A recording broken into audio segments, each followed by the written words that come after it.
Magandang gabi pong muli sa inyong lahat. At gaya ng ating laging ginagawa, magtuloy tayo sa pag-aaral natin ng salita ng Panginoon. Ito nga ang ating daily devotion. At tayo ay nasa chapter 35 ngayon ng Isaiah. Katatapos lang natin kahapon ng chapter 34. So medyo mabigat ang natapos nating kabanata kahapon, kaparusahan na ibinigay sa Edom.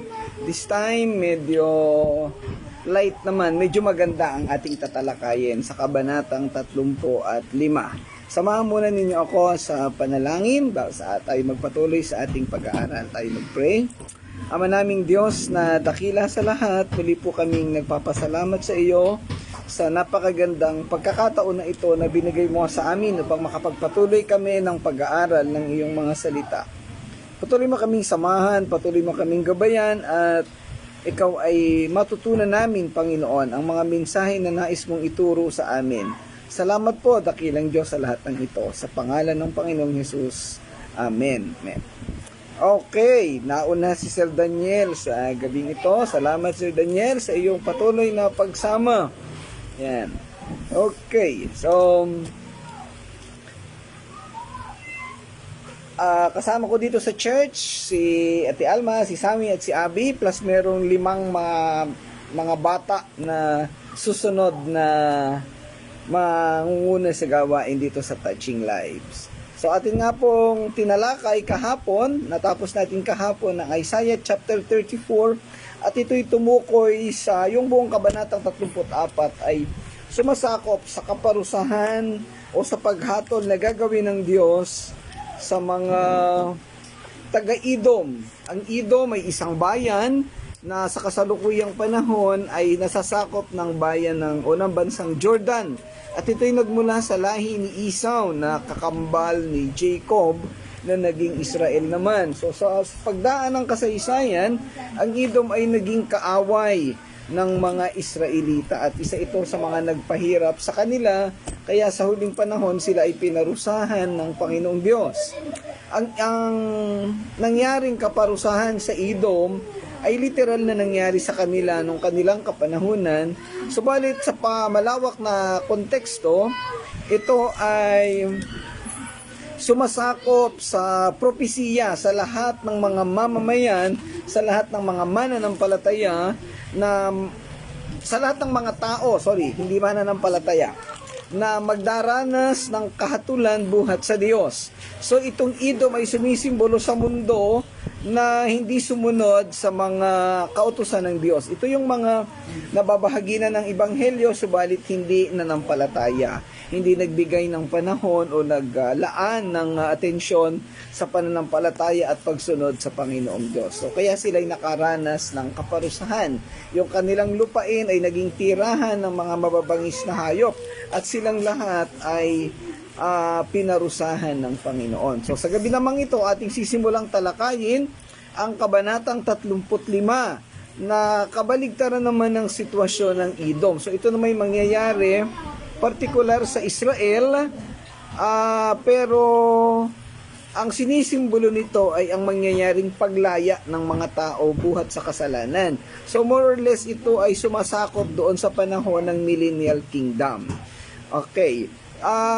Bilang panimula sa kabanatang ito, ating talakayin muna ang panimulang bahagi. Ang kabanatang ito ay sumasakop sa kaaliwan o kaligayahan at pag-asa na mangyayari sa Jerusalem sa panahon ng paglaya ng bansa at ng buong mundo sa kapangyarihan ng kasalanan at kasamaan. So makikita natin dito, darating talaga ang panahon, ang mga tao na nagkakasala, nakakagawa ng mga pagsuway sa Diyos ay magsisisi sa mga kasalanan. O kaya ay mauubos ang kasalanan sa mundo. Mawawala na yung mga pagsuway at ito'y itatapon ng Diyos kasama ng mga taong matitigas ang ulo doon sa bottomless pit o doon sa impyerno. Ang tinatalakay sa kabanatang 35 ay kaugnay ng tinalakay din sa kabanatang 25 ng Isaiah at doon sa Pahayag chapter 20 verse 4 to 6, yung 1,000 taon.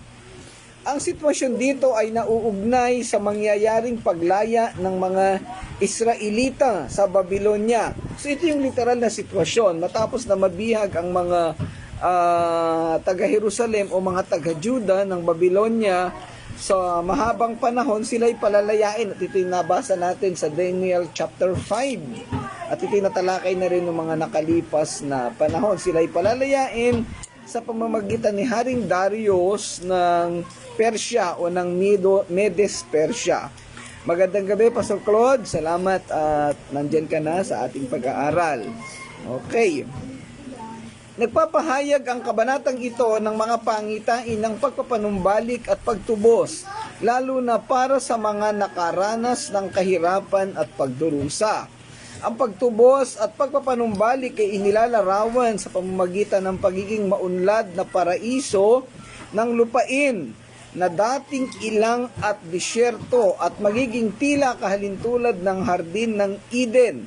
Magandang gabi, Sister Irene. Wala nang mananatiling tuyong lupa. Sa Aralipan-lipunan, hindi ko alam kung natatalakay pa yung salitang arid land, tuyo. Yung mga lupa ay nagkakaputok-putok sa kakatuyan o nagiging parang disyerto. Sa halip, ang mga ito ay magiging malusog at maunlad na hardin ng karangalan. Magiging parang lupain ng Eden na kung saan tutubo uli ang mga halaman at sila ay at ito'y mapapakinabangan ng mga tao. So ito ay pagpapanibagong buhay sa sitwasyon na nangyari sa Juda. Doon sa aklat ni Jeremias, mayroong hula na binanggit doon na papapahingahin ang lupain sa loob ng 70 taon. At yung 70 taon na yon ay ito yung pagkakataon na posibleng nabihag ang mga Israelita. Pero pagkaraan ng ilang panahon, syempre, yung panahon na yon walang production sa lupain, walang tutubong mga halaman, walang gagamit. So, marirestore ang kalusugan ng lupa. At nung panahon na lumaya ang mga Israelita buhat sa Babylonia, na nabasa natin sa aklat ni Nehemiah at ni Ezra na ibinalik sila sa Jerusalem at namuhay uli sila bilang isang malayang bansa, bagamat nasa ilalim ng pangungunan ng Persya. Yan. So ang nilalarawan nito sa kasalukuyang panahon natin ay yung sitwasyon na tayong lahat ay makakaranas ng pagpapanibagong buhay. Yung sitwasyon natin dito ngayon sa mundo bilang mga mananampalataya,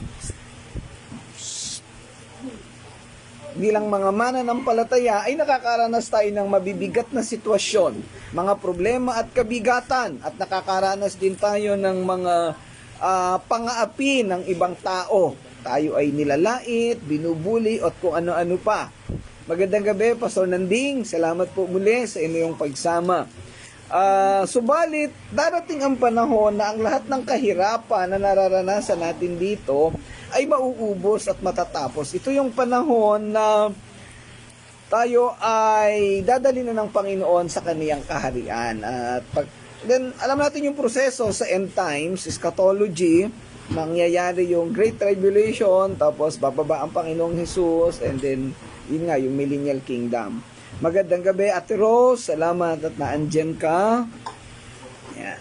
Okay. Ang pagtubos at pagpanumbalik ay inilalarawan sa pamamagitan ng pagiging maunlad. So, mababalik yung kaunlaran ng bayan. Dito sa mundo natin, i-establish ng Panginoong Jesus ang kanyang kaharian at yun yung tinatawag nating Millennial Kingdom. Maging ang mga tao ay magpapanibagong buhay buhat sa dating pagkalugmok sa kasamaan at kasalanan ay magiging matuwid, marangal at makakaranas ng kapayapaan. Ayan nga, so yung ating kahirapan na nararanasan ngayon ay matatapos, mauubos ito. At pagdating nung 1,000 years, Millennial Kingdom, kagaya ng binabanggit doon sa Kabanatang 25, ang Panginoong Diyos mismo ang makakasama natin at direktang mangunguna sa atin. Makakatagpo tayo doon ng kagalakan at kapayapaan.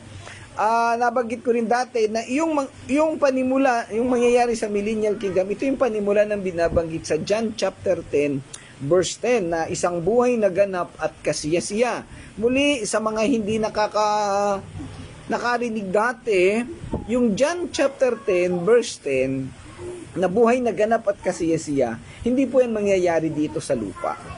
Ang konteksto niya ng sitwasyon na yan ay sa kalangitan, sa panahon na maghahari na ang Panginoon. Maraming mga pastor na nagtuturo na ngayon daw ay mararanasan na natin yung buhay na ganap at kasiyasiya. Isa pong maling interpretasyon yon sa salita ng Panginoon. Napakalinaw po ng binabanggit diyan. Okay.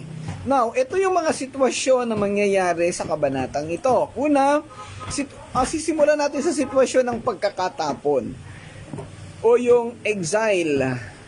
Ang kabanata ay isang makapangyarihang mensahe ng pag-asa at paghihikayat sa mga itinapon sa Babylonia na nagdadalamhati sa pagkawala ng kanilang lupain, templo at soberanya.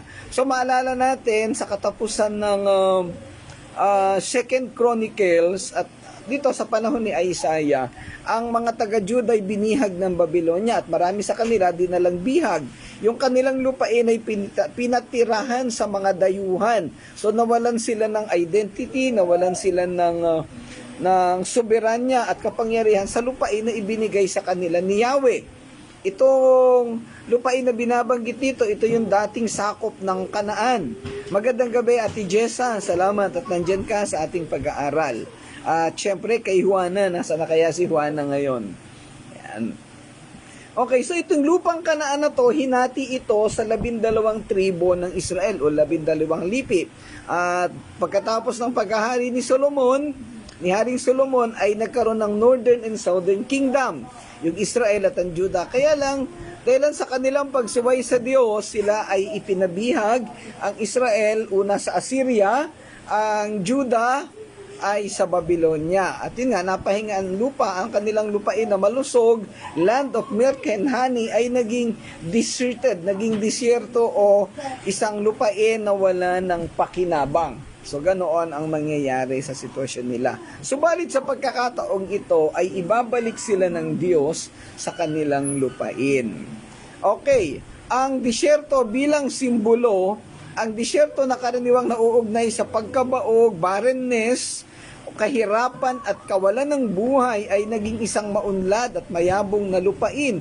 Ibabalik ng Panginoon na sumasagisag sa kapangyarihan ng Diyos na magbigay ng buhay, pag-asa at kasaganaan kahit sa pinaka matiwangwang na mga sitwasyon. So makikita natin dito kung gaano yung kapangyarihan ng Diyos.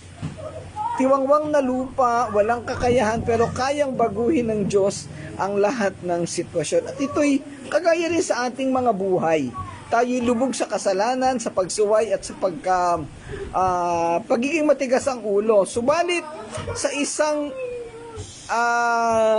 sitwasyon na gagawin ng Diyos, pwede niya tayong baguhin. Ang ganitong sitwasyon ay binabanggit sa Ezekiel chapter 36, verses 33 to 38. Kung saan ang mga tao ay bibigyan ni Yahweh ng bagong espiritu ng katuwiran.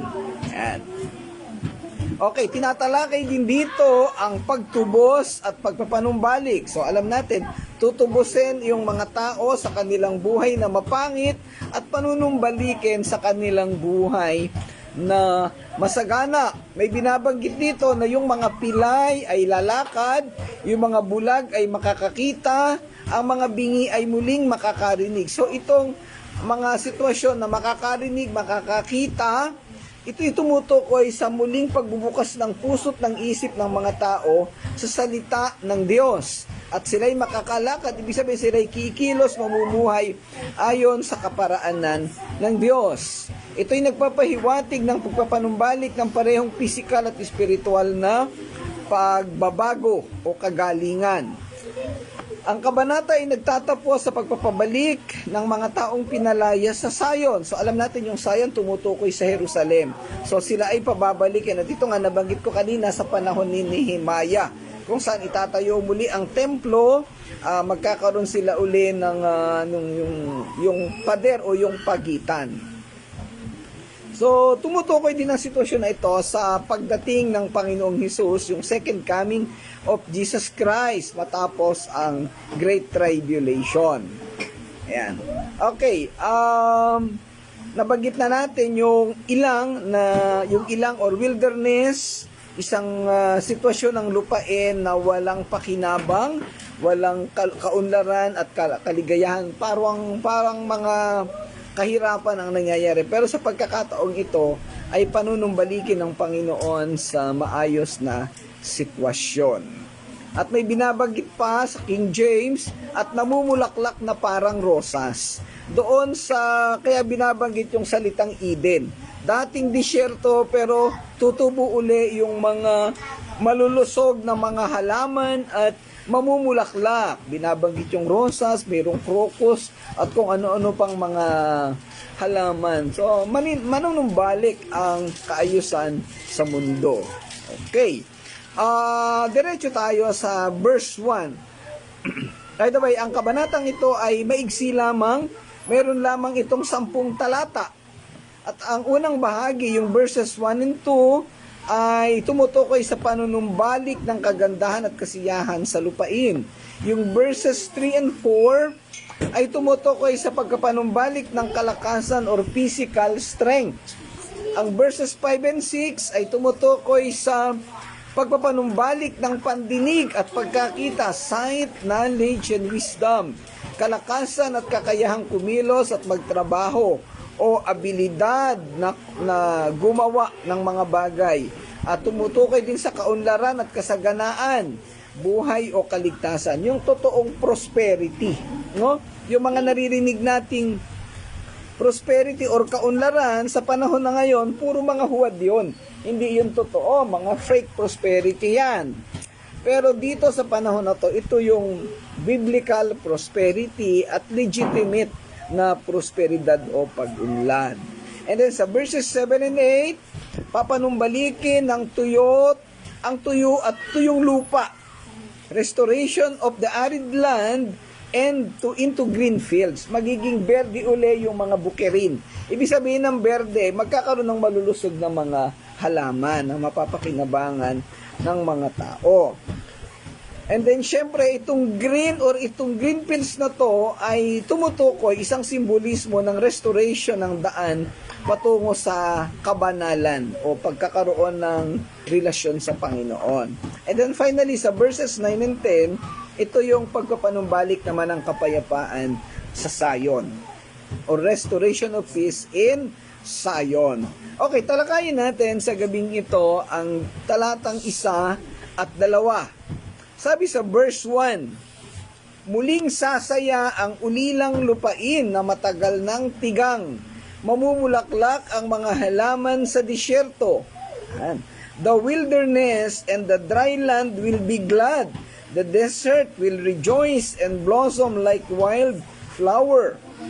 Sa King James, the wilderness and the solitary place shall be glad for them, and the desert shall rejoice and blossom as the rose. So, ginanggit yung salitang solitary, ibig sabihin ay lugar kung saan malungkot, nag-iisa. Yan. Sa NASB, binanggit yung the wilderness and the desert will rejoice. Matutuwa uli yung dating naging malungkot na lugar. And the desert will shout for joy and blossom like the crocus. Ang crocus ay isang uri ng halaman na namumulaklak. Okay, ang talatang ito ay nagpapahayag ng pagpapanumbalik ng dating magandang kalalagayan ng lupain. So alam natin, nabanggit natin kanina yung dating sitwasyon ng lupang Kanaan. Magandang gabi, Sister Estela. Salamat sa iyong pagdaan sa aming pag-aaral. Okay, ang lupang Kanaan na tinatawag na lupa ng pulot at gatas, land of milk and honey, ay nasira. Kagaya ng binabanggit natin kanina na pinarusahan ni Yahweh dahil sa pagsuway ng mga tao. Pero sa pagkakataong ito, ibabalik niya yung kinang, yung kapayapaan, kaunlaran at kagundahan ng lupa. Ang talatang ito ay nagpapahayag ng kagalakan at pagbabago sa kalikasan. Ang imahe ng ilang at disyerto na namumulaklak ay malakas na simbolo ng pagpapanibago at pagpapanumbalik Gayunpaman, kapag pinag-aralan natin ng mas malalim ito, malalaman natin na nagdadala ito ng malalim na espiritual na simbolikong kahulugan. So ano yung simbolismo na tinatalakay dito? Ito yung pagkawala ng kasalanan. Ito yung maninibago yung isip, yung puso, yung damdamin ng mga tao. Ngayon, na kahit tayo mananampalataya na parang andali nating matukso sa kasalanan, andali nating madala, lalo pag tayo naghihirap, walang pera, minsan kung ano-anong nagagawa natin. Pero sa panahon na to, mawawala na ang kasalanan. May binabanggit sa chapter 24, yun yung panahon ng Great Tribulation, uubusin ng Diyos ang lahat ng kasalanan sa mundo at itatapon doon sa bottomless pit. Sa panahon na yun, pati yung mga tao na nagpo-produce o nag-i-influensya sa kasalanan at kamalian ay mawawala na sa lupain. Ang matitira sa lupain ay pawang mga mananampalataya at isasama ng Panginoon doon sa millennial kingdom. Yan. So, yun yung sitwasyon. So, dahil wala na nag-i-influence at nagkikreate ng kasalanan, ang mga tao ay ligtas na. Even yung Diablo ay itatali doon sa Pahayag chapter 20 verses 1 to 3, may binabanggit doon na iginapos yung Diablo at itinapon para hindi siya makapanggulo sa mga mananampalataya. Ang pamumulaklak sa disyerto bilang ang rosas ay isang magandang simbolo ng kagandahan, paglago at kasaganaan. Ang rosas ay madalas na nauugnay sa pag-ibig, kadalisayan at pagiging perpekto. Kaya yung mga nanliligaw, lagi ng rosas ang binibigay sa kanilang nililigawan. Ano po? Kaya lang hindi natin alam yung rosas na yun, puro tinik yun. Ibig sabihin, yung totoong pag-ibig nakakaranas talaga ng tinik ng mga kasakitan. Ayan. Okay. Sa parehong paraan, ang pagbabago ng disyerto sa isang maunlad na hardin ay kumakatawan sa espiritual na pagkamabunga at kasaganaan na darating sa mga taong sumunod sa Panginoong Diyos. Ang mga sa pagdating ng panahon na to, masusukat kung sino yung talagang totoong mananampalataya. Kasi hindi natin maitatago sa Panginoon ang puso natin. Kung tayo'y totoo, legit, sabi nga nila, legit ka bang mananampalataya? Hindi mo yan maitatago kasi alam ng Diyos ang laman ng puso nyo. Nawa tayong lahat na nakikinig dito ay legitimate na mananampalataya. At pagdating ng kapanahon ng binabanggit dito ay makakasama talaga tayo ng Panginoon doon sa kanyang bagong kaharian. So, ito'y nagsasalita tungkol sa kakayahan ng Diyos na maglabas ng buhay at kagandahan mula sa pinakatiwangwang na mga lugar. Doon sa lugar na pinakawala ng silbi, wala na tayong maaasahan pero kayang-kayang baguhin ng Diyos.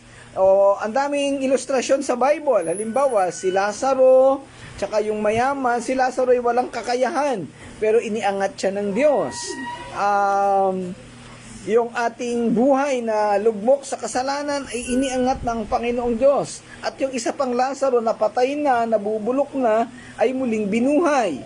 So, at yung isang magnanakaw na nakapako sa krus na wala ng pag-asa, ay binigyan ng Diyos ng buhay, pinangakuan doon sa paraiso o doon sa kalangitan. Nagpapakita ito ng kapangyarihan ng Diyos, yung omnipotence na tinatawag natin sa Psalms 139. Ang isa sa pangunahing katangian ng Diyos, yung omnipotent. Walang mahirap sa Kanya. Kaya niyang gawin ang lahat ng bagay. Kaya niyang buhayin ang mga patay at ibigay sa tao ang lahat ayon sa Kaniyang kalooban. Ang talatang ito ay nagdadala rin ng isang misyanikong kahalagahan sa bagong tipan. Ang imahe ng disyerto na namumulaklak bilang rosas ay madalas na nauugnay sa pagdating ng Panginoong Hesus at pagtatatag ng kaniyang kaharian. So, yun natin kanina pang tinatalakay. Higit pa rito, ang talatang ito ay nagdadala ng mahalagang mensahe sa pag-asa at pampatibay loob para sa mga dumarana sa panahon ng espiritual na ilang o pagkatiwawan. Itong spiritual wilderness na binabanggit dito, ito yung kagaya ng sitwasyon natin ngayon bilang mananampalataya na nakakaranas tayo ng mga kagipitan, ng mga kawalan, tayo pa yung inaapi, tayo ang lumalabas na masama o kontrabida talagang kontrabida tayo dito sa mundo dahil nagsisimula pala tayong mananampalataya. Alam na natin na ang mundong ito ay hindi lugar para sa mga mananampalataya. So ang namamahay dito, ang namumuhay dito ay mga hindi kakampi ng Diyos. Ito'y mundo, kamunduhan ng kasamaan. Kaya tayong iilan na mananampalataya, talo tayo sa kanila. Dahil ang mundo natin ay nandoon pa sa millennial kingdom o doon sa kalangitan. Ayan. Okay. So, sa pagtatapos ng talatang ito ay nagpapahayag ng isang makapangyarihan at nakakapukaw na sipi o pagpapahayag, pagkasalita ng espiritual na pagbabago. Talagang may pagbabago na mangyayari. So, sa ibang bahagi, ito tinatawag nating restoration. At kagaya na nangyari sa Israel, sa Juda, ay inirestore sila ng Panginoon. Gumamit siya ng mga tao. Kung ating mababasa doon sa, I think, 2 Kings 25, tapos 2 Chronicles, may binabanggit doon na kinausap ng Diyos si Haring Dario. Ginamit niya ito inutusan para palayain ang mga Israelita buhat sa Babylonia. Ayan. At ang Diyos ay pwedeng gumamit ng anumang bagay na kanyang maibigan, na kanyang magustuhan para ipatupad ang ating paglaya o pag-ahon sa mga mabibigat na sitwasyon. Okay, ang pangalawang talata, 35 verse 2, sabi dito, ang disyerto'y aawit sa tuwa. Ito'y muling gaganda tulad ng mga bundok ng Lebanon at mamumunga ng sagana tulad ng Carmel at Sharon. Mamamasdan ng lahat ang kaluwalhatian at kapangyarihan ni Yahweh. Sa King James, ang sabi ay, it shall blossom abundantly and rejoice even with joy and singing. Alam mo, disyerto, aawit, nakakatuwa. Ano kaya ang boses ng disyerto? Kasi nga takyayin ang boses nitong mag-iinang kasama ko dito. Si Ate Alma, si Sami at si Abby. Yan. The glory of Lebanon shall be given unto it. The excellency of Carmel and Sharon, they shall see the glory of the Lord and the excellency of our God. Hindi po si Sharon Cuneta ang binabanggit dito, ha? Ito po ay isang lugar sa Israel na nagpapakita o sumisimbolo sa kasaganaan at kalusugan. Ibig sabihin, ito ay isang fruitful na lugar, even yung Carmel. Okay, ang talatang itong talatang 2 ay bahagi ng mga pahayag ni Propeta Isaiah kung saan nagpapahayag siya ng mga propesiya hinggil sa pagpapanumbalik at pagpapanibago ng buhay, sitwasyon at lupain ng Israel. Yun nga, yung dating disyerto, arid land, deserted land, pero magiging fruitful land uli. Kaya nga ginamit yung salitang Carmel at Sharon, ito'y simbolo ng mga lugar na maunlad. May tumutubong halaman, namumunga at malusog. So ganun ang iba gagawin ng Panginoong Diyos. Yan, ginamit ni Isaiah ang imahe ng isang namumulaklak at umuunlad na lupain upang ihatid ang mensahe ng pag-asa at pagpapanumbalik. Ang wika ng saganang pamumulaklak at pagsasaya sa kagalakan at pag-awit ay lumilikha ng isang matingkad na larawan ng isang lupain na puno ng buhay, sigla at kagandahan. Ang imaheng ito ay nilalayong pukawin ang pakiramdam ng kagalakan at pagdiriwang, habang ang mga tao ng Israel ay umaasa sa isang hinaharap kung saan ang kanilang lupain ay maibabalik sa dati nitong kaluwalhatian. Muli, binanggit ang sitwasyon ng Lebanon na isang malusog na bansa, maunlad. Alam natin, ang isang bagay na maririnig natin pag ang pinag-usapan ay Lebanon ay yung puno ng cedro na napakatibay. Nandiyan si Ate Jessa, maraming Lebanese diyan sa Qatar, at ito isa sa bansa na malapit lamang sa Qatar. Ayan. Ang Carmel naman ay isang lugar sa Israel na may matabang mga lupain, at ang Sharon dahil sa mayayabong na pastulan. So, pakainan ng mga tupa o ng mga hayo. Yan. Ipinapakita ni Isaiah ang larawan ng isang lupain na hindi lamang sagana, kung hindi marilag at may kagandahan. Talagang kaakit-akit. Ayan. Okay. Ang talata ay nagtatapos sa pagpapahayag na ang mga tao ng Israel ay makikita ang kaluwalhatian ng Panginoon at ang kadakilaan ng ating Diyos. Ang deklarasyong ito ay nagdudulot ng espiritual na sukat sa mensahe ng pag-asa at pagpapanumbalik. Again, yung salitang pagpapanumbalik at pag-asa. Ito ay nagsasalita sa ideya ng mga pagpapanibago ng lupain at hindi lamang isang physical na sitwasyon, kung hindi tumasakop sa malawak sa espiritual na kalalagayan ng ating pagkatao, ng ating mundo. Hindi lamang mararanasan ng mga tao ng Israel ang kasaganaan at kagandahan ng kanilang lupain. Sa halip, masasaksihan din nila ang kaluwalhatian at kadakilaan ng Diyos sa kanilang kalagitnaan. Ang mga temang na ipinahayag sa talatang ito ay tungkol sa pag-asa, hope, pagkapanumbalik, restoration, at presensya ng Diyos. The mere presence of God doon sa millennial kingdom. Pero makakaharap natin harap-harapan ang Panginoong Diyos. Pwede nating tanungin sa Kanya, bakit nangyari ang mga bagay na ito? Ayan. Ang imay ng isang namumulaklak at umuunlad na lupain ay naghahatid ng mensahe ng pagpapanibago at kasaganaan. So, ganun pa rin ang tema na pinagtaaralan dito. Actually, paikot-ikot lang ito. Kung paano yung pangit na sitwasyon sa chapter 34 sa Edom ay pinaikot-ikot. Dito naman, ang masasaksihan natin yung paulit-ulit na tema ng pagpapanibago o pagkakaroon ng bagong pag-asa sa mundo. Sa isa pang mas malawak na konteksto, ang talatang ito'y maaari ding maunawaan bilang isang mensahe para sa lahat ng mga tao. Gaya ng binanggit din natin kanina, na dumaranas ng kahirapan at pananabik para sa pagpapanumbalik. Di ko alam, meron ba sa atin dito na nagsasabing sana ay bumalik na ang Panginoong Hesus? Kasi ako'y pagod na, sawang-sawa na ako, hirap na ako sa mundong ito. Katatapos lang ng eleksyon, maraming nanalo. Ang sabi nung isa, dinaya siya nung isa. Ang sabi nung isa, binili daw ang Comelec, kaya may mga senador na ganon. So, napakagulo ng mundo.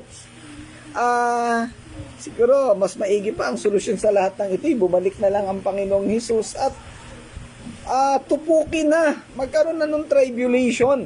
Tupukin na yung mga masasamang tao at tayong lahat ay mapunta na doon sa millennial kingdom. Pabor ba kayo doon? Sino ang gusto nang mangyari? Sige, taas ang kamay, butuhan tayo maya-maya. Si Ken. Ayan. Okay, kaya lang, paano naman, pastor, hindi pa daw sila nagkaka-boyfriend, hindi pa nagkakaasawa. Aba, ipahala ng Panginoon doon. Hindi ko kayang sagutin yan. Okay. But ano-ano pa man ang mangyari, kasi hindi naman natin talaga alam kung kailan mangyayari ang bagay na yan. Ang Panginoong Diyos pa rin ang may kontrol ng lahat ng bagay. Ano man ang gusto natin, ano man ang ating aayaw na mangyari, wala itong magagawa kasi ang Panginoon pa rin ang kumukontrol sa lahat ng bagay. At ang mangyayari sa mundo ay ang kaniyang kalooban. Kaya sabi nga, ang Panginoong Hesus mismo, hindi niya alam kung kailan mangyayari ito. So, kung ano ang kaloob at kaparaanan ng Diyos, yun ang mangyayari. Okay, sa aspetong espiritual, ang namumulaklak at umuunlad na lupain ay makikita rin bilang representasyon o pagpapakita ng kaluluwa at espiritu ng tao. Pinapahiwatig nito ang ideya na kung paanong ang lupain ay maaaring magbago at maibalik, gayon din ang puso at espiritu ng tao ay makakaranas ng katulad na pagbabago. So, yung mga laging galit, yung mga lagi na lang nakikipag-away, ay babait. Kasi mababago yung takbo ng puso't kaisipan. Ayan. Pero, syempre, sa mga mananampalataya lang ito applicable, ano? Ayan. Sa ganitong diwa, ang talatang ito, Isaiah 35 verse 2, ay makikita bilang isang mensahe ng pag-asa at pagpapanibago para sa lahat ng tao.